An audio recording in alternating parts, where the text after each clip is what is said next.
Petri Wine brings you Basil Rathbone and Nigel Bruce in the new adventures of Sherlock Holmes.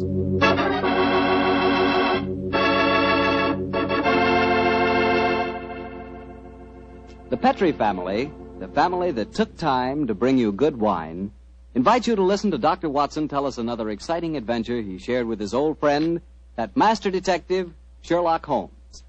And as for me, well, I'd like to tell you the easiest way I know to get the reputation of being the perfect host. Next time friends come over for dinner, before you sit down to the table, serve glasses of Petri California sherry. Petri sherry is the best beginning a good meal ever had. I say Petri sherry because Petri sherry is extraordinary sherry. You can tell by looking at it. Hold it to the light. Notice how clear it is.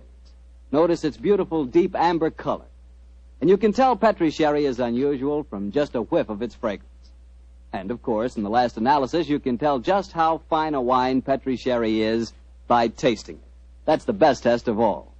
And that's where you'll get the most pleasant surprise, because Petri sherry really tastes wonderful. A flavor right from the heart of the grape. So serve Petri sherry to your family and your friends, and serve it proudly, because the name Petri is the proudest name in the history of American wines. And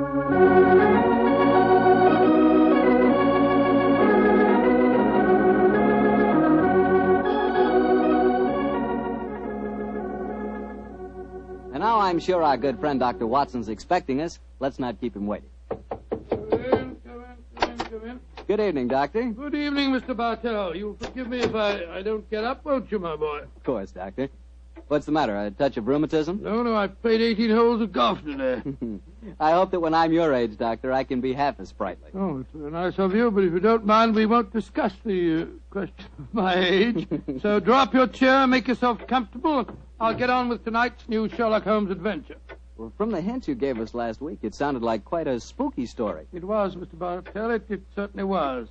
Towards the end of November in the year 1895, a dense yellow fog had settled down over London.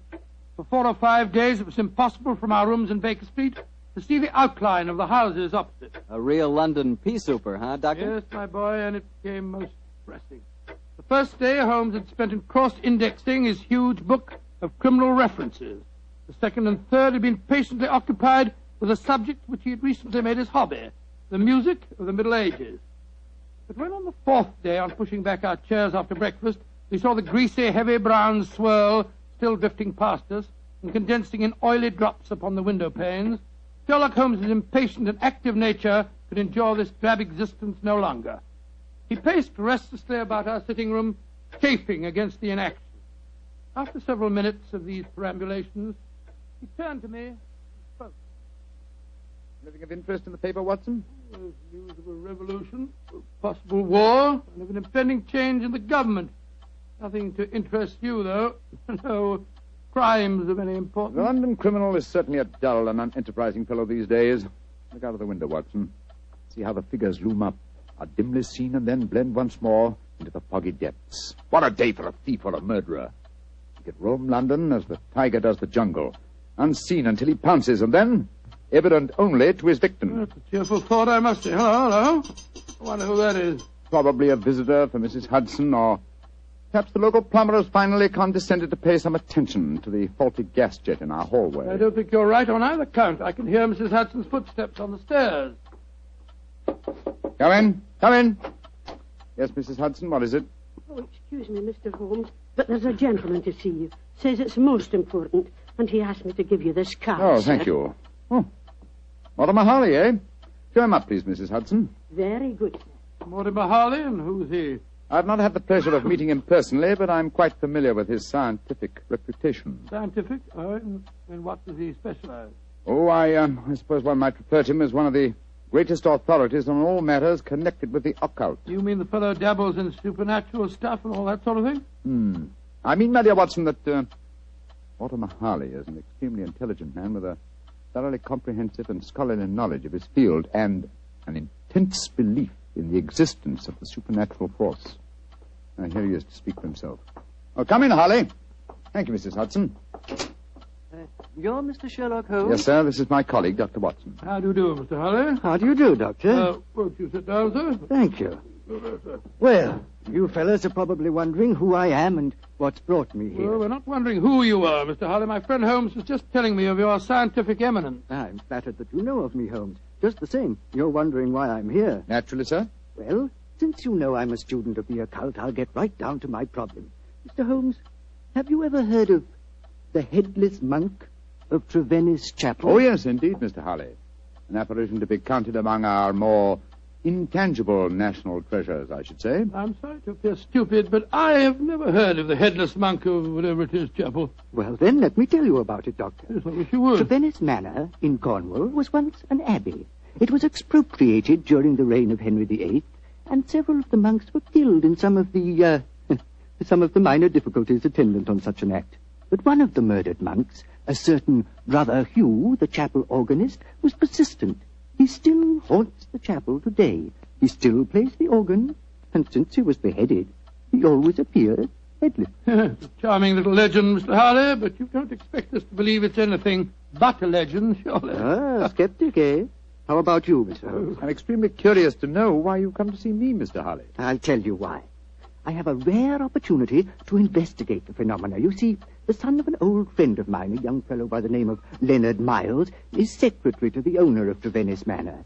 He asked me to stay there, and I find the invitation irresistible, particularly since the phenomena have curiously increased of late, Mr. Holmes, almost as though some more mortal agency were motivating them. Oh. Now I see why you've come to me, Mr. Holly. I knew you would, Holmes. You see, I'm like my good friend and fellow investigator, Carnacki. I believe in being prepared to meet phenomena on either the natural or the supernatural plane. If the phenomena are real, then they fall legitimately in my field. Whereas if, as I'm sure you suspect, they are being contrived by human forces, then you think that's more in my department, eh, Holly? Exactly. Well, what do you say, Holmes? A little trip to Cornwall would be a nice few days. We'd probably escape the fog down there. Oh, the places with the weather, Watson. What? I'm much more concerned with the fog that surrounds the appearances of the Headless Monk of Trevennis Chapel. And Mr. Harley, I accept your invitation with pleasure. There's still time to catch the Cornish Express. We can be at Trevennis Manor before the moon is up.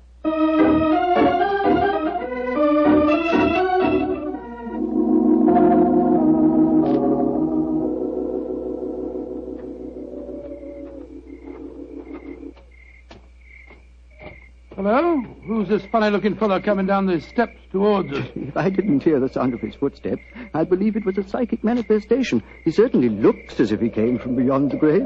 Who be ye, gentlemen? Where be ye going? Well, supposing you tell us who you are first, my good man. Who be I? I be David Pendragon, sir. That's who I be. Stable hand here at the manor. And I ask you gentlemen again where you be going. We're staying at the manor, and we're just going to take a look at the chapel. Oh, don't he do that, sir. People that go in there don't often come out the way they go in, sir. Don't he do it, gentlemen? What are you talking about, my good fellow? I be talking about the ghoulies and the ghosties and the organ music that comes out of the nowheres. You've heard it? Of course I heard it, sir. Just like I seen the poor monk walking around without his head on. Take us into the chapel, will you? And show us where you saw the figure. Aye, that I will not, sir. Not for all the gold in Porthcawl will I go back and chance seeing the poor lost soul wandering about without his head on. You gentlemen know what's good for ye. You'll not go in there either. Mark my words. Don't he go in that chapel. Extraordinary chap. Seems really frightened of the place. Yes, but it's more than blind superstition that accounts for his reluctance. Let's go in, shall we? Well, I suppose it's all right.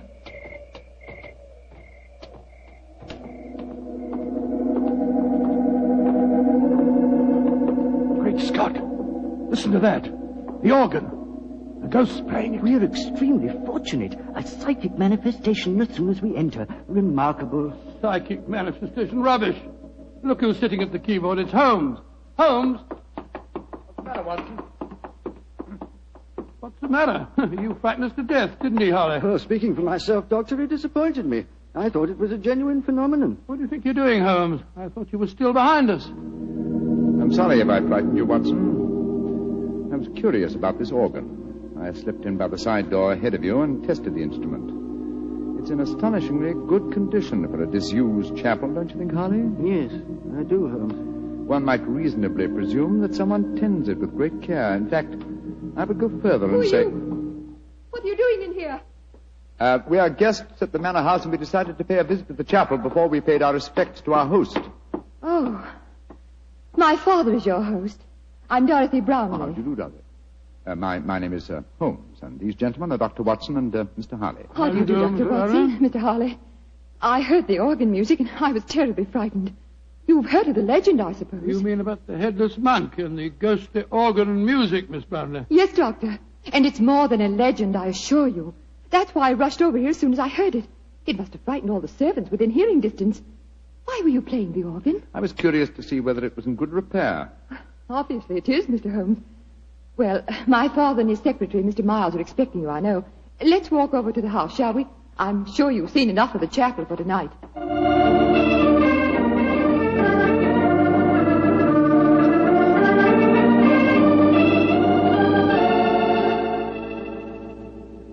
Father, this is Mr. Sherlock Holmes and Dr. Watson. How do you do? How do you do, sir? How do you do? This is my secretary, Leonard Miles. How do you do, Mr. How do Miles? you, Mr. Well? Holmes, Dr. Watson. I'm afraid Mr. Brown is rather angry with me. I hadn't told him that you were an expert on psychic phenomena, Mr. Harley. I fail to see why the knowledge of that fact should make you angry, Mr. Brownlee. I don't want you ferreting about into this so-called ghost business. There's been enough trouble in the neighborhood already. It's almost impossible to keep servants, and these Cornish people are incredibly superstitious. You haven't seen the ghost yourself, Mr. Brownlee? Oh, of course not. There isn't any ghost, I tell you. You heard the mysterious organ playing? No, I haven't. And I don't want to talk about it anymore. Yes, what is it? David Pendragon's at the door. He's very anxious to see you, sir. Pendragon? Oh, very well. Tell him to come in. Yes. David? What does he want, I wonder? That's the fellow we met outside the chapel, isn't it? Yes, quite a colourful character. Oh, he's a superstitious old fool, if you ask me. But he is a good groom. Yes, Pendragon, what is it? Begging your pardon, sir, but there be trouble at the chapel again tonight. I says to myself, David, 'tis your duty to go to the master, I says. Never mind. What's the trouble? As the moon was hanging low tonight, sir, I hears the organ a-playing. But that was Mr. Holmes, my good man. Aye, that's what he thinks, maybe. But what I says to myself is, what made him play the organ? And then this very night, I saw the headless monk. With my own eyes, I saw that poor soul with his head off, wandering in the moonlight. I saw that, sir, with my own eyes, I did. Oh, get out of here, you blithering old fool. And I'm warning you. If I hear any more nonsense about this ghost, you'll lose your job, you understand? Now come along, be off with you. Aye, sir, begging your pardon, sir. Come on, I'll give you chaps a drink. Mr. Brownlee seems absolutely rabid on the subject of the ghost, eh? Yes. Suspiciously so. Wonder what he's trying to hide. Whatever it is, I don't think he'll be successful. In your profession, Holmes, you know that murder will out. It's true in my profession also. Try to suppress them as you may, gentlemen. Ghosts will out.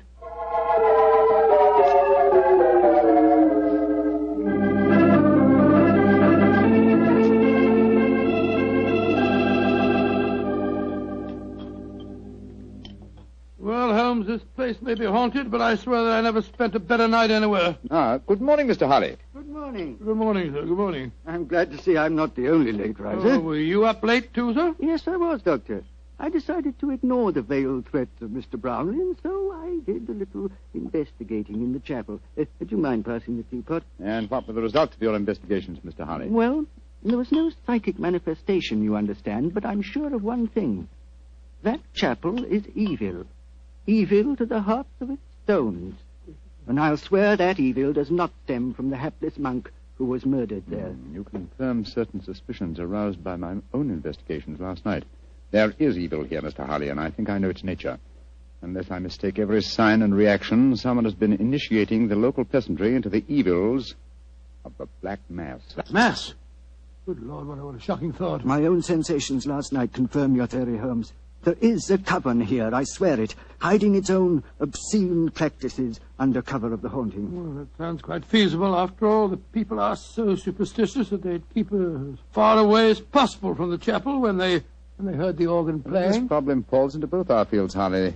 The practice of black magic is a criminal offense. Perhaps it's just as well the old laws against witchcraft are still in force. I imagine, Mr. Harley, that you Have your own methods of combating such forces as we're up against? Oh, yes, Holmes, though mine are not connected with the legal aspect of the case. May I ask what you plan to do, sir? Well, I have several rather elaborate preparations to make, Doctor. It'll take me most of the day, I'm afraid. However, I shall explain them to you all after dinner tonight.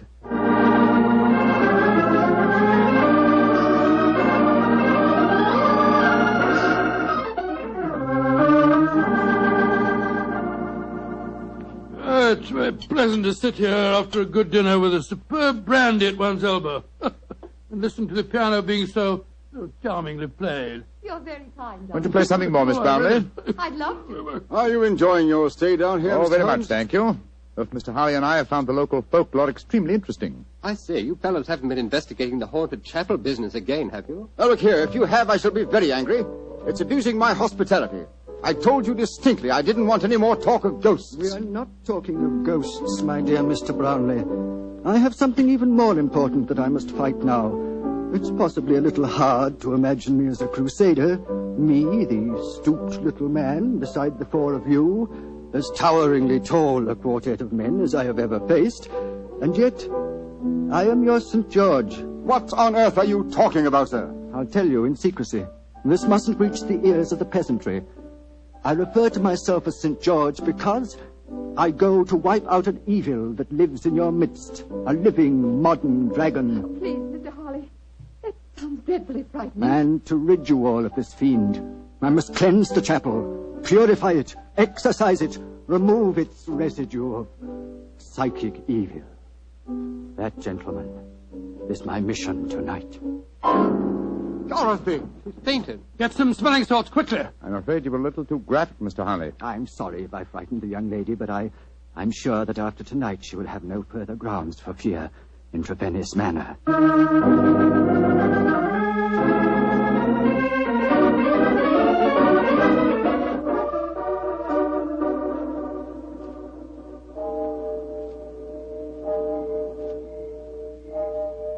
Holmes, Yes, old chap?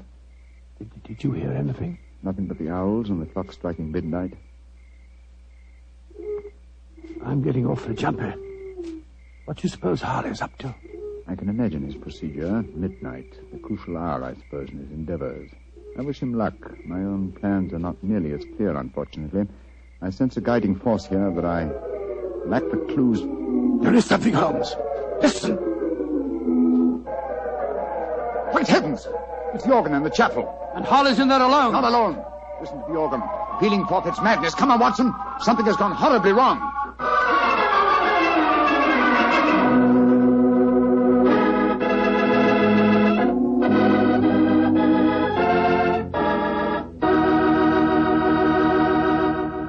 You'll hear the rest of Dr. Watson's story in just a second. You know, a moment ago I told you how much I thought you'd like Petri California Sherry, but I didn't tell you that Petri Sherry is the all-round, all-American wine. You can not only serve Petri Sherry before dinner, it's good after dinner, too.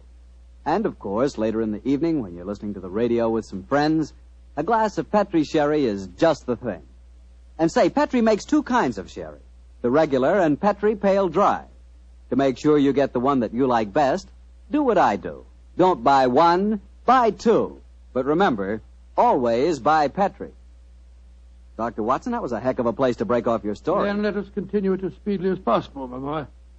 As soon as we heard that devilish organ music, Holmes and I rushed out of the house and raced in the moonlight down the path leading to the ruined chapel. By the time we reached the entrance, the organ music had ceased, and the tall, gangling figure of David Pendragon was standing in our path. You gentlemen be wanting at this time of night. What are you doing here? I be here because the gentleman gave me 5 shillings to stand outside here and see that no one disturbed him. That's why I be here. And nobody did come or go. He still be there, he be. But when you heard that organ music, why the devil didn't you go in? Organ music? I heard no organ music, come on, sir. Watson.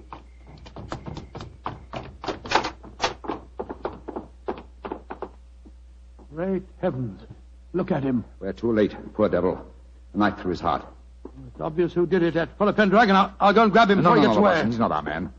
This murder was planned with devilish cunning. The curious thing, there's no sign of a struggle at all. Looks like he just stood here and allowed himself to be stabbed. Are these chalk marks with which the body is surrounded?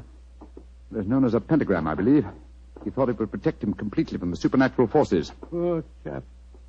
For once his researches went too far. Yes, because they touched not on the supernatural, but upon natural evil. And remember, Watson, that only 3 people besides ourselves and David Pendragon knew of this vigil. Yes, Brownlee, his daughter, and young Miles, the secretary. Exactly. Go back to the house, will you? And bring them here. Perhaps we can lay a ghost by trapping a murderer.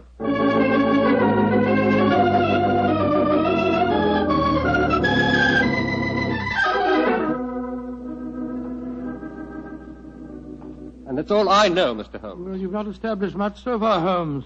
The 3 of them all swear they were asleep and that they didn't hear the organ. Yes, then you can't prove otherwise, I think I Holmes. can prove that one of you was not only awake, but also murdered Mortimer Harley. But why should any of us want the poor man dead, In your Mr. Holmes? case, young lady, I confess that I find it hard to conceive a motive. Implying that Mr. Brownlee and I might have one. Well, Mr. Miles, you must admit that you're responsible for Mr. Harley coming here. And you, Mr. Brownlee, must admit that you did everything in your power to prevent the dead man from carrying out his investigations. Why? What were you trying to hide? Nothing. It's just that I wanted to sell the manor house. All this talk about ghosts was giving the place a bad name. And if it had gone on, I'd never have disposed of the property. Well, speculation can get us nowhere. Let's get down to facts. Is there any other entrance to this chapel besides the 2 doors? None. Oh, there was an old smuggler's cave which came out near the organ loft, but Father had it bricked up some years ago. I had to. The tourists kept crawling in. Go and examine it, will you, Watson, old chap? All right, you are, Holmes. If you don't mind my saying so, Mr. Holmes, it seems obvious who did this murder. You told us David Pendragon admitted that no one went in or out as he stood guard. He must have done it himself. Oh, the man's half-witted. And superstitious. He might have killed Mr. Harley because he was attempting to interfere with a ghost. And then played the organ to celebrate the occasion? I think you overestimate David Pendragon's capabilities, Miss Brownlee. Mr. Miles. Yes, Mr. Holmes. Pendragon is waiting outside. Would you be kind enough to ask him to come here for a moment, please? Certainly. What did you find out, Watson? Well, it's easy to see where it was bricked up, but it's a solid wall now. No one could get in that way. But if no one came in or out, who else could have killed Harley except Pendragon? The ghost, or rather the person disguised as a ghost. The dead man expected a psychic manifestation. When he saw the supposed ghost coming towards him, he offered no resistance. He believed that the magical pentagram would protect him. Ah, there you are, David. Aye, here I be, sir. But I don't know nothing more than what I told thee. No, don't be frightened, Pendragon. All we want is the truth. That's what I told thee, sir. And tell us a little more, will you? When you said no one had entered the chapel tonight, you meant that no mortal man had entered, didn't you? That I did, sir. But how could I say I'd seen the ghost when Mr. Brownlee here had told me I'd lose my job if I spoke of the ghost again? Oh, now we're getting somewhere. So you did see the ghost? That I did, sir. The poor soul walking through the moonlight with no head on his body. You saw it quite clearly? Just as clearly as I sees you now, sir. How tall was he? He was... Would you mind standing against the wall, sir? Yes, of course. He was as tall as... Well, his shoulders come to just where your shoulders come now, sir. A tall man, then. So we narrow it down to either you, Mr. Brownlee, or you, Mr. Miles. But this is utterly ridiculous. Of course it is. On the contrary, gentlemen, the case is solved. Which one of them was it, Holmes? Neither. Remember that the ghost is headless. That means that the impostor must have built up fake shoulders covering the head. On either of these men, it would have brought their shoulders to the level of my head. Great Scott, it was... Bravo, Mr. Holmes. I didn't think you'd catch me. Dorothy! No, I don't Miss believe it. Brownlee, I must warn you that... Keep back. Don't any of you come near me. As you see, I have a revolver. Dorothy, for heaven's sake! Don't speak to me of heaven. You thought I was a sweet little girl, didn't you, Father? You didn't know your dear, demure daughter could murder a man, did you? Why did you kill Mortimer Harley? Because he was a meddler. For months I've been practicing black magic here. For months I've been building up the legend of the headless monk and the organ music. It made me so wonderfully alone, so gloriously free to practice the rites. And then he came here. I let him live that first night because I thought he was a fool. But on the second, when he said he was going to exorcise this chapel, to purify it, as he said, he signed his death warrant. If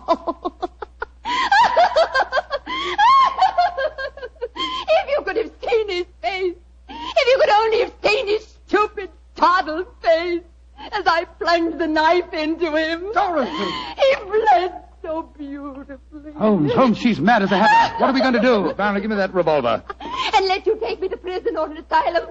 No, you'll never catch me. She's ducking up the stairs leading to the organ loft. Dorothy, come back! Don't try and follow me. Look out! The railing's behind you. And turn turn my head. Oh, no, Mr. Holmes,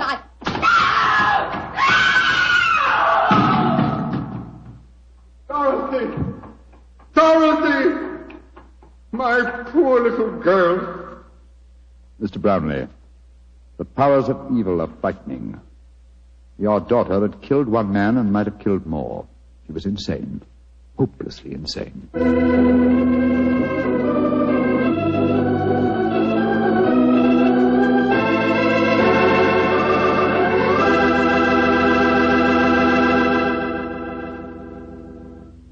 Well, Doctor, that was quite an exciting story. You know, I wish I could play the organ and write music for it. There's nothing like music to really express a thought. Yes, I can just imagine the kind of music that you'd write. Probably catchy little ditties such as, "The Petri family took the time to bring you such good wine. So when you eat and when you drink, remember Petri wine." Oh, no, Doctor. Is that the way I affect you? Although on the level, you could probably write beautiful music to describe the way the grapes look on the vine in the sunlight. But what music could tell you about the Petri family and how long they've been making fine wine? You know, the Petri family has been making wine for generations, handing on down from father to son, the knowledge necessary to transform luscious, sun-ripened California grapes into delicious, fragrant wine. And when you see that name Petri on a bottle of wine, remember, you're not looking at a mere trademark. That name Petri is the personal assurance of the Petri family that every drop of wine in that bottle meets their unusually high standards. Petri wine is always good wine. It's got to be, because Petri took time to bring you good wine. Well, Dr. Watson, what new Sherlock Holmes adventure do you have lined up for us next week? Well, now let me think. Next week, Mr. Bartell, I'm going to tell you a story that started quietly enough as Holmes and I sat at a London dinner party, and yet, before the evening was over, we found ourselves involved in one of the most shocking scandals that ever rocked London society.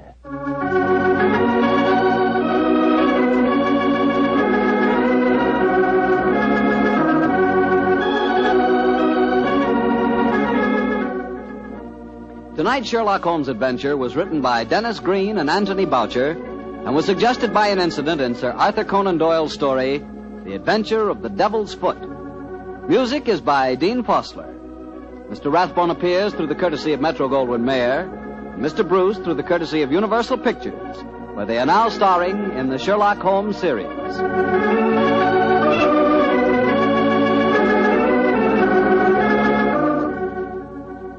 The Petri Wine Company of San Francisco, California, invites you to tune in again next week, same time, same station. Sherlock Holmes comes to you from our Hollywood studios.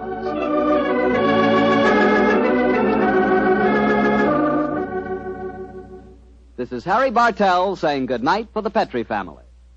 This is the Mutual Broadcasting System.